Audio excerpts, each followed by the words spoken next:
Hey guys, welcome back to another episode of Music Marketing TV.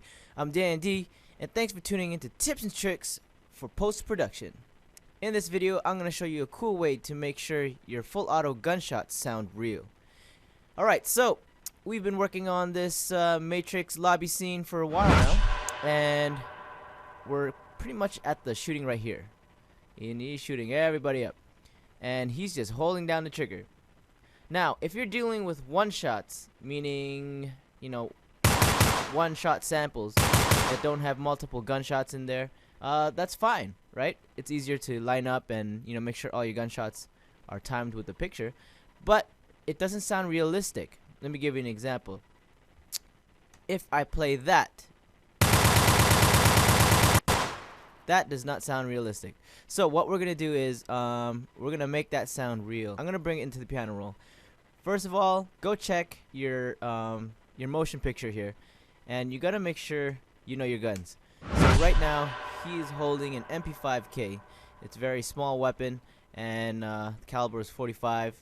He is just holding it down. The thing is, he's moving around, so things are gonna change. Things have to change. Okay. Now I don't have an MP5K, but I have an MP5. And at least we're somewhere close. Try not to, bring another gun, like, that doesn't sound right for that gun, right? So bring a gun that's close to the sound. The next thing you want to do is take a look at how fast it's firing and just grab an estimate.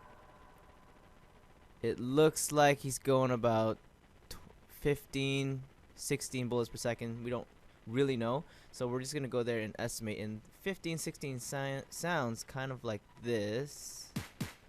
Bring it to the piano roll. You want to measure something out here. 15 is somewhere like that, probably. Let's see here. Yeah, we can go a little bit faster because it is a movie. A little bit too fast, I think.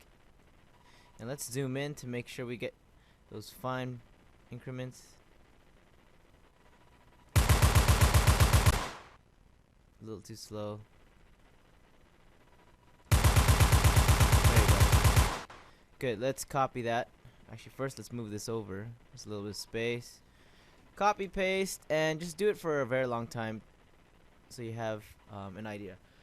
Alright, now, this doesn't sound good. That doesn't sound really good. We can make that sound pro by bringing this to a channel on the mixer, Control L, or just move this to available spot. Now we have it on the mixer board. What we're gonna do is put a peak controller. Essentially, we're gonna use an LFO, so no matter what DAW you're using, you can pretty much do this. You're gonna tie the pitch. If you're using FL Studio, make sure you're on 1. Don't go any higher than like 2. You don't want the increments to be drastic. You want this to be very subtle. Okay.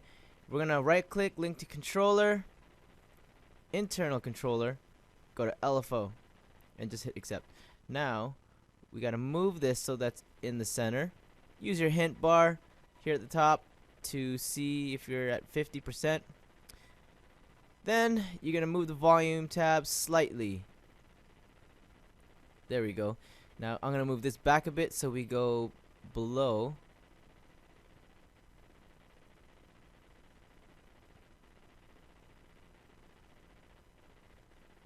%, and we're gonna move this up a bit more.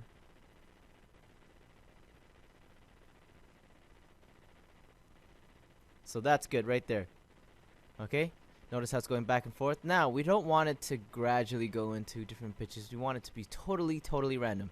To do that, we have this here. This LFO shape is white noise, which makes this go random. So if you notice, I'll put it a little faster. You notice it's going to like different spots each time. Alright, now we want to make this very quick, so speed it up. Kind of like that. So now we have this. That might be a little bit too drastic. What you can do is put the bass back to 50% and then just lower the LFO amount. There you go. So it's like that. Or you can move the bass down to 49%. Make it all low. Kind of do that. Because we're on the pitch knob range at 1, it's not doing much. Right? So that may look drastic with this, but it's really not.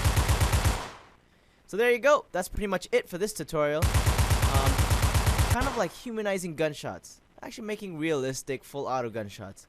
I'm Dan D from Music Marketing TV, and I'll catch you guys in the next episode. Peace!